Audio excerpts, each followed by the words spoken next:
Poursuite de la lecture de l'audiobook de l'ouvrage de Ralph Chalice, intitulé « Le don de parler diverses langues ». Chapitre 20. Analyse du texte de 1 Corinthiens 14, versets 26 à 33 et verset 40. Texte des versets 26 à 33 et 40. Verset 26.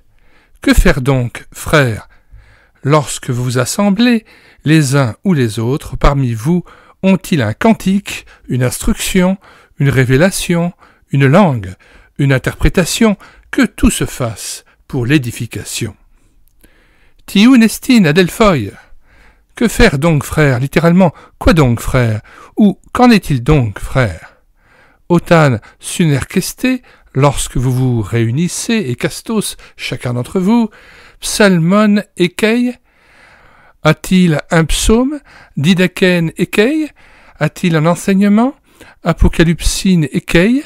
A-t-il une révélation? Glossan ekei? A-t-il une langue? Herménéan ekei? A-t-il une interprétation? Pantapros oikodomen ginesto, que tout se fasse en vue de l'édification. Verset 27.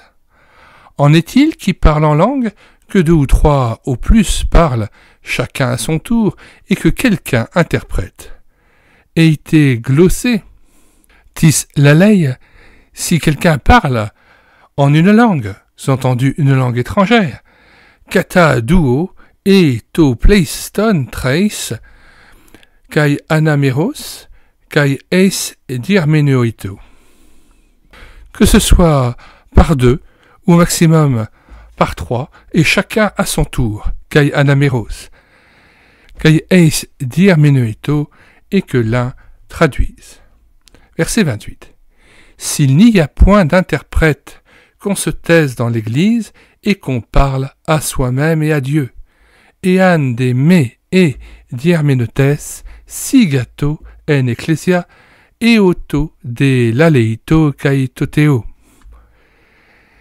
Ean de me et diarmenotes, si pourtant il n'y a pas de traducteur, sigato en ecclesia, qu'il garde le silence dans l'assemblée, eoto de laleito kaitoteo, mais qu'au contraire, qu'il se parle à lui-même et à Dieu. Verset 29. Pour ce qui est des prophètes, que 2 ou 3 parlent et que les autres jugent. Prophétaïdé. Que les prophètes, d'ailleurs, duo et trace laleitosan, parlent au nombre de 2 ou 3, kai oyaloi, diakrinetosan, et que les autres jugent. Verset 30. Et si un autre qui est assis à une révélation, que le premier se taise. Et ande allo apocalypte katemeno o proton sigato. Et ande, si cependant, apocalypte, il est révélé quelque chose, allo katemeno, à un autre qui est assis, au proto sigato, que le premier se taise. Verset 31. Car vous pouvez tous prophétiser successivement, afin que tous soient instruits et que tous soient exhortés. Dunaste gar catena pantes prophétein, dunaste gar, car vous pouvez pantes tous prophétein prophétiser catena, chacun à son tour, ina pantes mantanosin, kai pantes parakalantai. Pour que tous apprennent, ina pantes montanosin, kai pantes parakaluntai, et que tous soient avertis ou exhortés. Verset 32.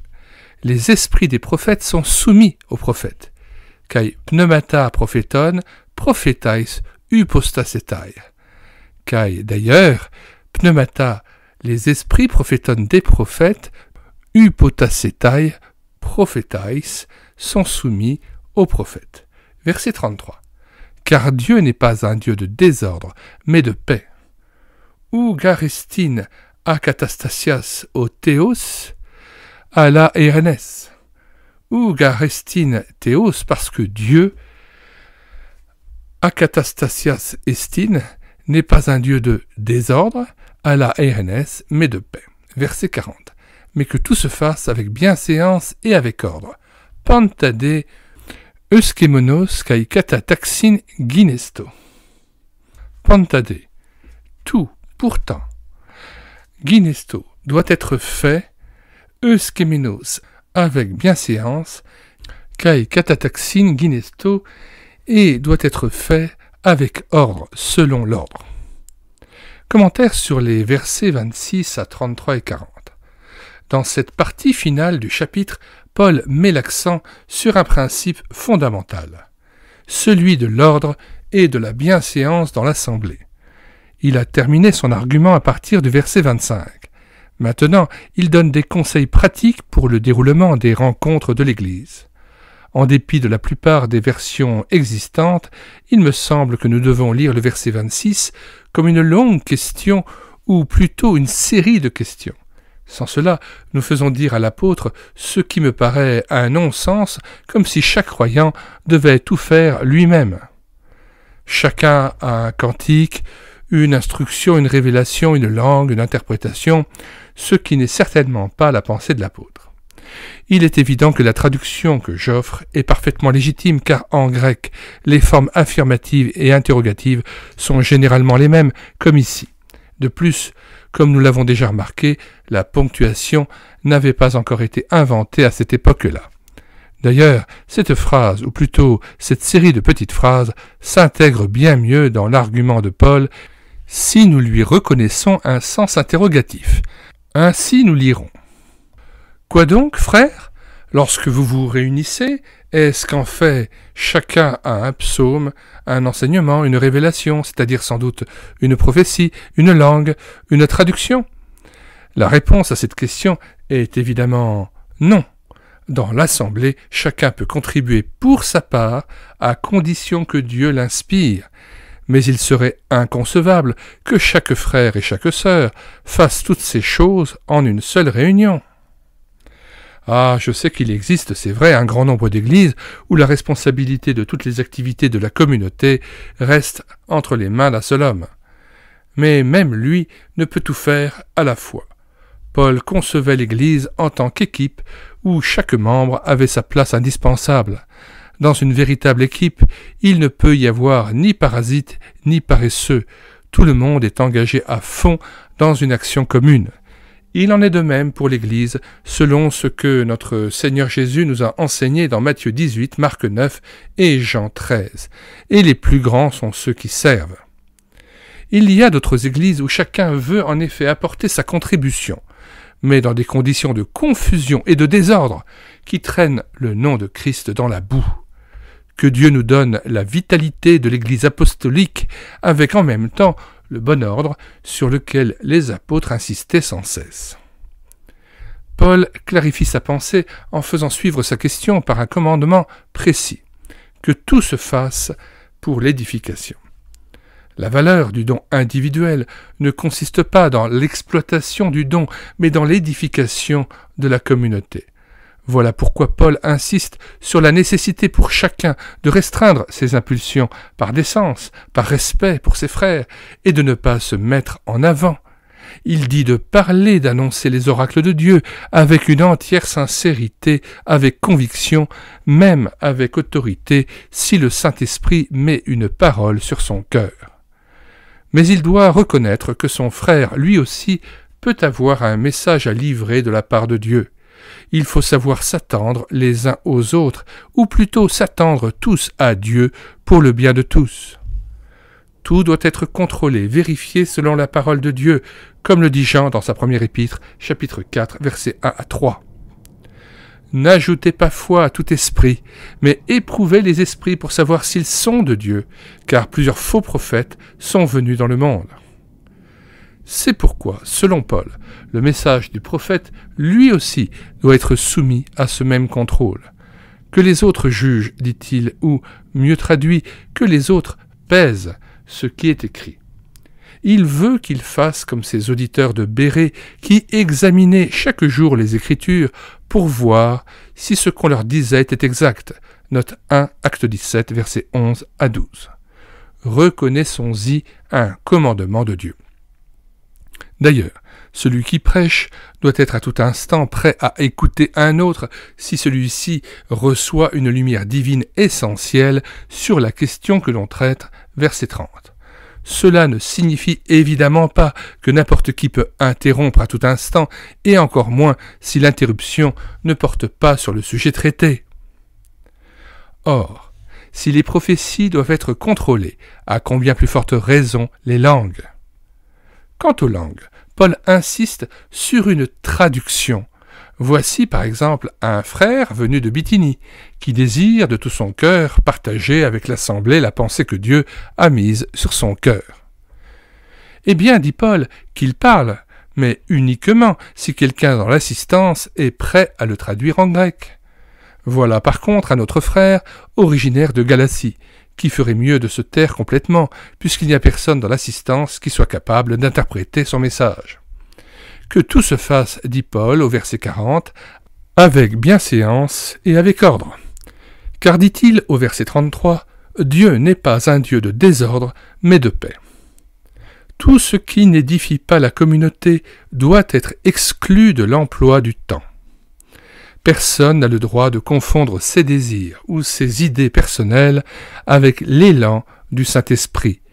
Quand un homme dit de son action « c'était plus fort que moi », je ne pouvais pas le retenir, il fallait que je parle, nous pouvons soupçonner un manque de cette maîtrise de soi-même qui est un aspect intégral du fruit de l'esprit. Note 1, Galates 5, 22. Par contre, dit Paul, les esprits des prophètes sont soumis aux prophètes, verset 32. La différence entre l'action de l'Esprit de Dieu et celle des esprits démoniaques, c'est que l'action de l'Esprit de Dieu est accessible au contrôle de la parole de Dieu. Celui qui parle par le Saint-Esprit est entièrement conscient de ce qu'il fait et entièrement maître de son propre esprit. Le fait de sa soumission à l'autorité de l'Esprit de Dieu n'enlève rien à l'homme de sa dignité humaine, de sa liberté en tant qu'être fait à l'image de son Créateur. Les esprits de Satan, par contre, cherchent à posséder un homme au point de lui enlever sa volonté et son humanité. Un dernier point à noter avant de passer à la conclusion de Paul à la fin de son chapitre 14. Il nous dit que tous les croyants peuvent prophétiser successivement, verset 31. Nous ne sommes évidemment pas tous prophètes, mais tous nous pouvons à l'occasion apporter une exhortation à nos frères. Il faut pourtant remarquer que l'apôtre n'en dit pas autant à l'égard du « parler en langue » entre guillemets. Il reconnaît l'existence du don, mais il n'enseigne nulle part la nécessité de parler en langue entre guillemets. Il ne dit même pas que cela soit souhaitable pour chacun. Ses écrits ne contiennent pas un seul commandement de parler en langue entre guillemets, et si le parler en langue était obligatoire ou même avantageux pour tout croyant, l'Esprit de Dieu nous l'aurait dit textuellement. Or, il n'en est rien. Ceux qui enseignent autre chose doivent tenir compte de cette parole du Seigneur Jésus-Christ. C'est en vain qu'il m'honore en donnant des préceptes qui sont des commandements d'hommes. Verset 1, Matthieu 15, verset 9. Note sur les versets 33b, 34 et 35. Dans ce court passage, l'apôtre se permet une digression sur la place de la femme dans l'assemblée. Cette question n'entre pas dans le sujet que nous étudions, nous le laissons donc de côté et passons directement aux versets 36 à 40, où Paul apporte la conclusion à son argumentation sur la place du don des langues dans l'Église.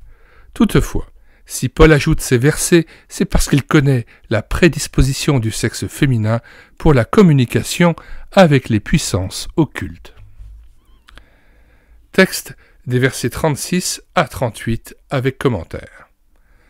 Est-ce de chez vous que la parole de Dieu est sortie, ou est-ce à vous seul qu'elle est parvenue? Si quelqu'un croit être prophète ou inspiré, qu'il reconnaisse que ce que je vous écris est un commandement du Seigneur. Et si quelqu'un l'ignore, qu'il l'ignore. Verset 36. Et af humon o logos tout teu excelten, est-ce en fait de chez vous que la parole de Dieu est sortie? et eis humas monus qu'aten tesen, ou alors est-ce à vous seul qu'elle est parvenue?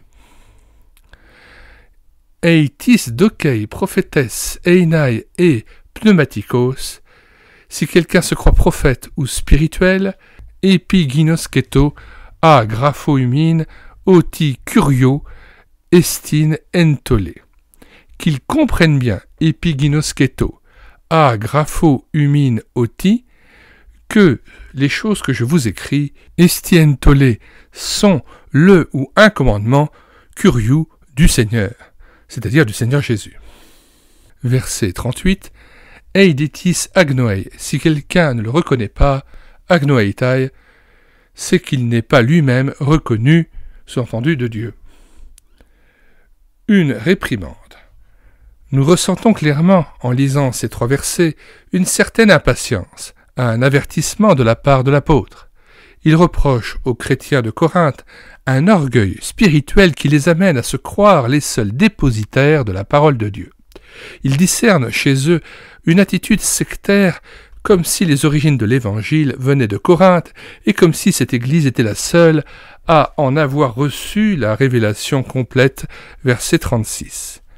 Il leur fait comprendre que l'enseignement qu'il vient de leur donner dans ce chapitre n'est pas son opinion personnelle seulement, mais en réalité un commandement du Seigneur.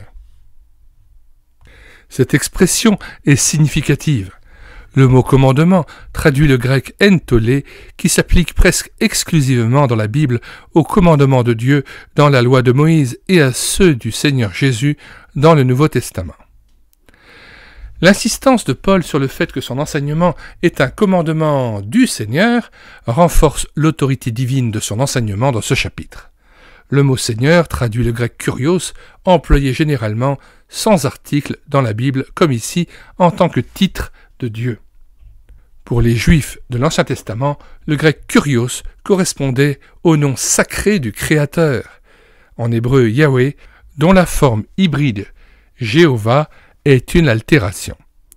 Il est très significatif que les apôtres, eux-mêmes juifs, n'hésitèrent pas dans le Nouveau Testament à appeler Jésus par ce même titre, kurios, sans article, par lequel ils reconnaissaient sa divinité. Paul se réclame donc d'une autorité exceptionnelle pour ce qu'il enseigne sur la question que nous traitons. Nous ferions bien de ne pas le prendre à la légère. L'apôtre ajoute, si quelqu'un ne veut pas reconnaître ou ne reconnaît pas que cet enseignement est un commandement du Seigneur, c'est qu'il n'est lui-même pas reconnu, c'est-à-dire sa propre autorité n'est pas reconnue par le Seigneur. Il parle non par l'Esprit de Dieu, mais par la chair. Voilà, je crois, le sens véritable du verset 38 que la plupart des versions ne semblent pas avoir entièrement saisi.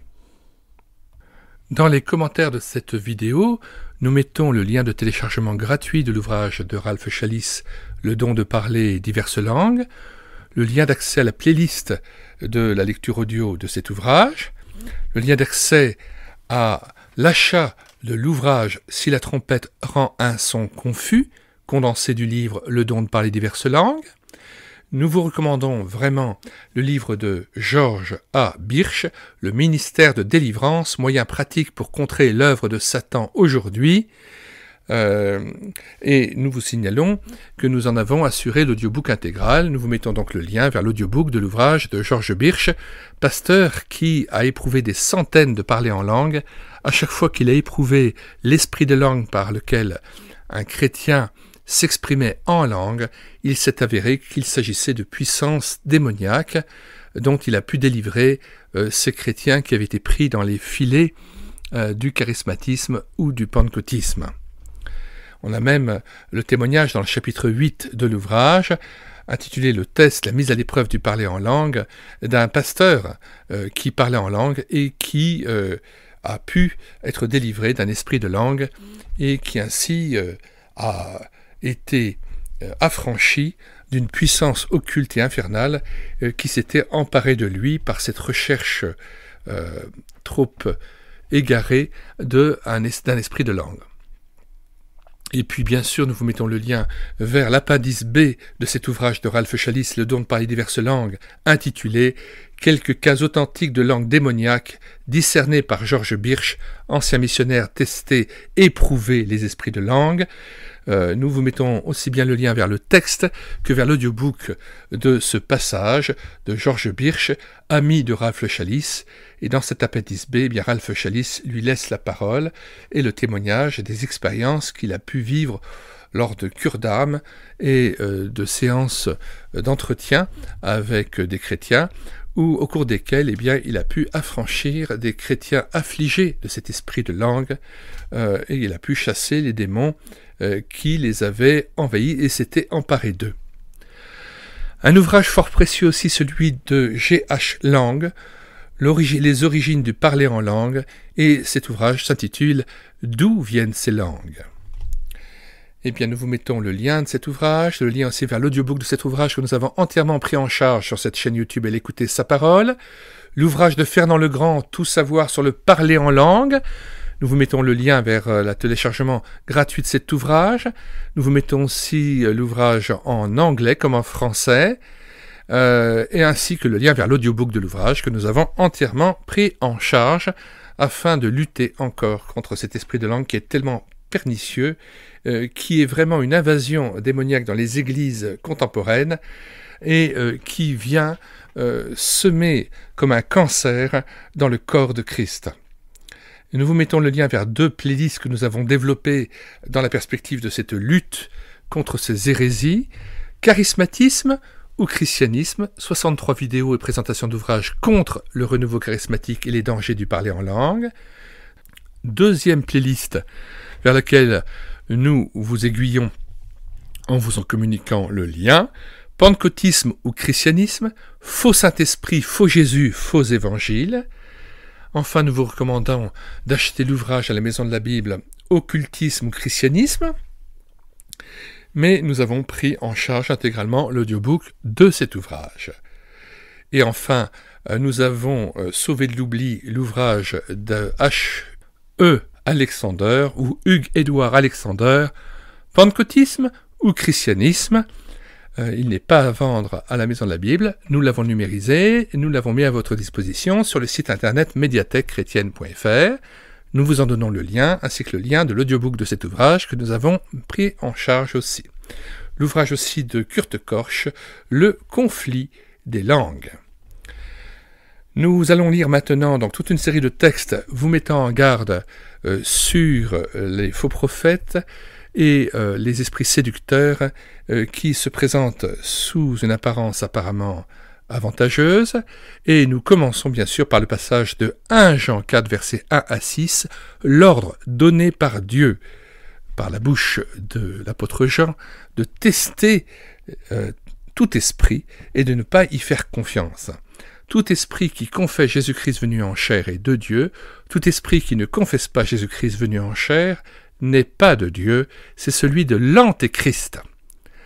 Et donc je vous ai dit qu'à chaque fois qu'un serviteur de Dieu a testé l'esprit de langue pendant que quelqu'un se mettait à parler en langue, à chaque fois l'esprit a refusé de confesser Jésus-Christ venu en chair. Il faut que la personne se mette à parler en langue, qu'elle soit d'accord d'être testée, et qu'à ce moment-là, le pasteur ou le chrétien interroge l'esprit par lequel la personne parle en langue et lui pose la question « Esprit de parler en langue, confesses-tu Jésus-Christ venu en chair ?» Nous lisons donc ces différents passages qui avertissent dans la Bible des esprits d'égarement et de l'extrême danger de ne plus confesser l'Évangile tel que Paul le prêchait dans 1 Corinthiens 15, versets 1 à 6. Sinon, disait l'apôtre Paul, eh bien vous auriez cru en vain. Donc, certains chrétiens ont beau pavoiser en disant « je suis sauvé par la foi, je suis sauvé par la foi, je suis sauvé par la foi », si leur foi repose sur des éléments fautifs, sur des hérésies, eh bien, ce sont des hérésies de perdition qui les entraînent à la perdition, et toute foi qu'ils ont, eh bien, c'est une foi qui les conduit à la perdition, parce que ce n'est pas le vrai évangile qu'ils confessent, et non seulement ils se perdent eux-mêmes, mais ils perdent ceux à qui ils prêchent un faux Jésus, un faux Saint-Esprit et un faux évangile. C'est extrêmement grave. D'autant plus, je le répète, qu'il s'agit d'un esprit antéchrist qui déjà est dans le monde, qui déjà agit très activement dans les églises, et beaucoup de ces esprits se répandent dans les églises qui ne se disent pas ni pentecôtistes ni charismatiques. Et j'ai entendu même un pasteur de Paris qui venait du pentecôtisme, qui avait condamné certains excès du pentecôtisme et qui avait créé une autre église, mais qui ne se disait ni charismatique ni pentecôtiste. Il interdisait le parler en langue dans l'église, mais dans l'entretien individuel, il encourageait chacun des chrétiens à parler en langue dans le privé. Alors je rappelle que le parler en langue dans le privé, c'est encore pire, parce que ça vient en désobéissance totale à ce qui est dit dans la parole de Dieu. S'il y a parler en langue, c'est forcément dans le contrôle de l'Église, et il faut qu'il y ait des interprètes et une traduction. Et il ne s'agit pas d'un parler en langue incompréhensible, d'un charabia obscur, il s'agit tout simplement d'une langue étrangère qui pourrait permettre aux non-croyants de se convertir, si jamais ils pouvaient à ce moment-là entendre la parole de Dieu. Et la plupart de ceux qui parlent en langue dans le secret ne savent même pas qu'ils sont à ce moment-là animés par un esprit d'en bas. Et je connais un pasteur, c'est pour ça que j'ai dû quitter cette église baptiste, je connais un pasteur qui pendant 40 ans a parlé en langue, et il continue à parler en langue dans le privé, mais il ne sait même pas ce qu'il dit. Et comment peut-on imaginer que l'esprit de Christ puisse être un langage obscur, incompréhensible, alors que dès le début de l'évangile de Jean, il est dit que ta parole est lumière. Logos, ça désigne avant tout un discours structuré. Le parler en langue est vraiment un discours décousu, sans sens, et qui s'oppose complètement à la parole de Dieu. Et quand on voit vraiment ce que les gens disent en fait dans le parler en langue, y compris dans le privé, ce sont des paroles de blasphème, d'opposition à Dieu, d'insulte à Dieu. Et donc il y a des pasteurs qui à la fois parlent en langue dans le privé et s'imaginent louer Dieu, et s'abusent eux-mêmes. Le dimanche, ils louent Dieu, et dans la sphère privée, ils se mettent à l'insulter. Alors je vous conseille vraiment d'écouter la vidéo sur YouTube de Madame Reboul, les dangers et dérives du renouveau charismatique catholique, véritable infiltration dans l'Église romaine. Michèle Reboul est donc historienne des religions, et notamment du catholicisme. Et c'est une conférence qui dure 1h30. Au bout d'1 heure, elle donne ce témoignage étonnant. En plein cours d'une messe, il y a des gens qui se mettent à parler en langue. Et par le plus grand des hasards, il y a des Indonésiens qui sont là et qui entendent curieusement et comprennent le langage dans lequel ces gens qui sont venus parler et prier en langue s'expriment. Seulement, ce qui les étonne, c'est qu'ils s'expriment en langue en blasphémant Dieu, en insultant Dieu, et au lieu de louer Dieu, ce sont des esprits qui s'opposent à lui, ce sont donc des puissances d'en bas. C'est donc une invasion démoniaque qui a déferlé dans l'Église, aussi bien catholique que protestante ou évangélique, et donc c'est pour ça que je mets toute ma force dans la dénonciation de ces esprits de langue qui sont véritablement des esprits qui séduisent, qui font aussi, hélas, des miracles, ce sont des faux prodiges, et donc c'est très important que l'Église veille et qu'il y ait des veillants qui puissent avertir les frères et sœurs en Christ de l'extrême danger de l'invasion démoniaque de ces esprits de langue. Pour ceux qui nous rejoindraient en cours d'audiobook, nous mettons dans les commentaires de cette vidéo le lien de téléchargement de cet ouvrage de Ralph Chalice, Le don de parler diverses langues, ainsi que le lien vers la playlist de cet audiobook, afin que tout un chacun puisse s'y prendre dans l'ordre pour commencer l'audiobook par le début. Il m'a semblé qu'il était très important de prendre en charge cet ouvrage, aussi bien par une réédition numérique. C'est pourquoi nous l'avons aussi téléversé sur notre site internet médiathèquechrétienne.fr, site que nous avons bâti en synergie avec cette chaîne YouTube et l'écouter sa parole, afin d'assurer la réédition numérique gratuite des ouvrages chrétiens épuisés et non réédités, et de prendre en charge aussi cet ouvrage sous la forme d'un audiobook, puisque cet ouvrage étant assez long, il est possible que certaines personnes soient rebutées par l'aspect d'une lecture d'un ouvrage de presque 400 pages, mais son impact doctrinal est très important et il permet aussi de pouvoir détourner tout un chacun, tous les chrétiens, du piège du parler en langue tel qu'il est conçu actuellement dans les milieux charismatiques et pentecôtistes. C'est pourquoi nous mettons en plus dans les commentaires de cette vidéo un très grand nombre de liens vers des playlists notamment la playlist Pentecôtisme ou Christianisme, Charismatisme ou Christianisme, et bien d'autres playlists encore d'ouvrages dont j'ai assuré l'audiobook ou le lien vers des ouvrages que vous pouvez télécharger et qui traitent notamment de la question du parler en langue. Parmi tous ces ouvrages, le plus important, il me semble, est celui de Georges Birch, Le ministère de délivrance, et notamment le chapitre 8, qui a trait au test ou la mise à l'épreuve de l'esprit de langue, afin de savoir si cet esprit de langue confesse oui ou non Jésus-Christ venu en chair. Alors c'est pourquoi nous terminons à chaque fois toute lecture d'un chapitre de Ralph Challis par la lecture de 1 Jean 4, versets 1 à 6, sur l'ordre que Dieu donne à son peuple de tester tout esprit, de ne pas lui faire confiance, mais de l'éprouver pour savoir s'il est de Dieu. Si un esprit ne confesse pas Jésus-Christ venu en chair, c'est l'esprit de l'Antéchrist. Georges Birch, après avoir, pendant toute sa carrière de pasteur, d'évangéliste et de missionnaire, eu à tester, éprouver les esprits de langue, notamment vers la fin de sa vie, il n'a jamais vu un cas où l'esprit de langue confessait Jésus-Christ venu en chair, et à chaque fois, l'esprit de langue s'avérait être blasphémateur, un esprit qui s'opposait à Dieu et qui était ténébreux, et ce n'était pas un seul esprit qui se manifestait, mais généralement plusieurs esprits mauvais qui avaient envahi le corps, l'âme et l'esprit de la personne qui s'était prêté à cet exercice insidieux, toxique et extrêmement dangereux de se parler en langue. 1 Jean 4, versets 1 à 6. Bien-aimés, n'ajoutez pas foi à tout esprit, on voit que c'est un ordre, mais éprouvez les esprits, encore un ordre, pour savoir s'ils sont de Dieu, car plusieurs faux prophètes sont venus dans le monde. Reconnaissez à ceci l'Esprit de Dieu. Tout esprit qui confesse Jésus-Christ venu en chair est de Dieu, et tout esprit qui ne confesse pas Jésus n'est pas de Dieu, c'est celui de l'Antéchrist, dont vous avez appris la venue et qui maintenant est déjà dans le monde. 4. Vous, petits enfants, vous êtes de Dieu et vous les avez vaincus parce que celui qui est en vous est plus grand que celui qui est dans le monde. Eux, ils sont du monde. C'est pourquoi ils parlent d'après le monde et le monde les écoute. Nous sommes de Dieu. Celui qui connaît Dieu nous écoute. Celui qui n'est pas de Dieu ne nous écoute pas. C'est par là que nous connaissons l'esprit de la vérité et l'esprit de l'erreur. Nous lisons d'autres textes très importants, Galates 1, versets 6 à 9 inclus.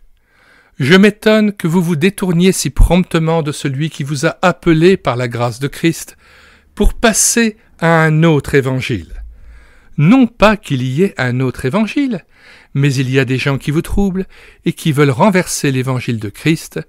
Mais quand nous-mêmes, quand un ange du ciel annoncerait un autre évangile que celui que nous vous avons prêché, qu'il soit anathème.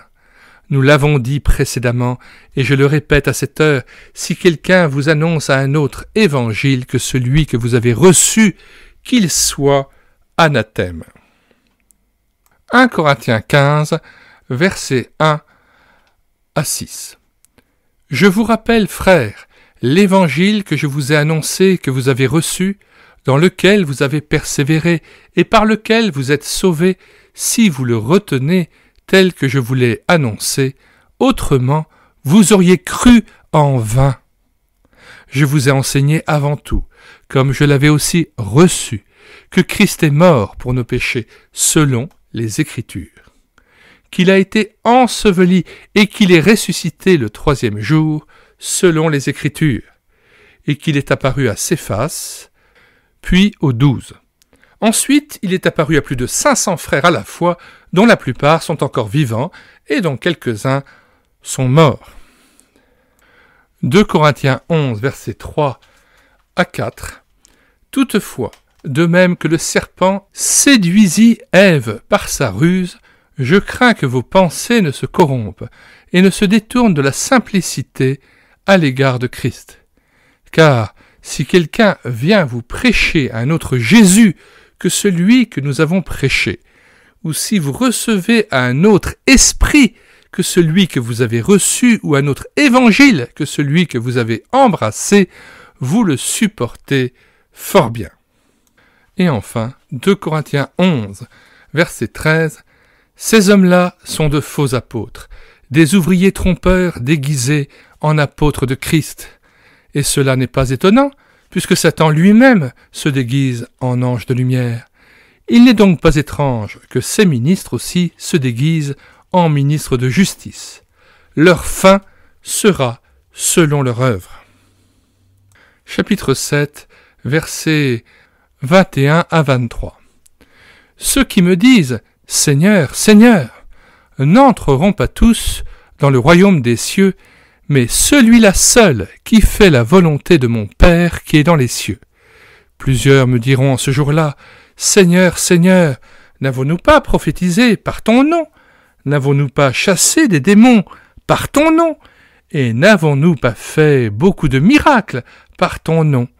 Alors je leur dirai ouvertement, « Je ne vous ai jamais connu, retirez-vous de moi, vous qui commettez l'iniquité. » Grande est la responsabilité des faux prophètes qui auront égaré par millions des jeunes chrétiens à peine sortis de leur péché et du monde pour les amener à un faux esprit, à un faux Jésus, à un faux évangile de la prospérité, à un évangile charismatique ou pentecôtiste, en leur faisant recevoir non pas l'Esprit Saint, mais un esprit antichrist, un esprit qui s'oppose à Dieu, qui blasphème Dieu, et qui les conduisent à mener un culte en secret chez eux, avec à parler en langue qu'ils ne connaissent même pas, qui est ténébreux, qui n'est pas intelligible, et qui est tout à fait le contraire, à l'opposé de la lumière de la parole de Dieu, qui elle est intelligible, compréhensible, claire.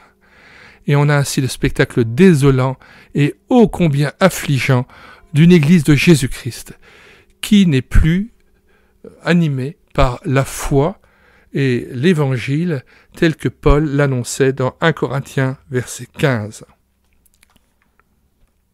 La tendance actuelle est à l'union entre les fédérations comme la FEF et les pentecôtistes et charismatiques au sein d'une immense structure pour se sentir plus fort, qui est le CNEF, mais finalement on perd tout à vouloir faire une sorte d'unité aux dépens de la vérité, et il vaut mieux rassembler avec Christ, quitte à ne pas être forcément avec le groupe, mais au moins faire partie de ceux dont Christ disait « Mais quand le Fils de l'homme viendra, trouvera-t-il la foi sur la terre ?» Eh bien, prions Dieu pour que le Seigneur nous garde dans cette foi simple qui plaît au Seigneur Jésus, cet attachement inspiré par la simplicité de l'évangile de Jésus-Christ, que Jésus-Christ et son Esprit Saint nous gardent afin qu'on ne s'éloigne pas de sa parole, qu'on ne rajoute pas à sa parole et qu'on n'en retranche rien.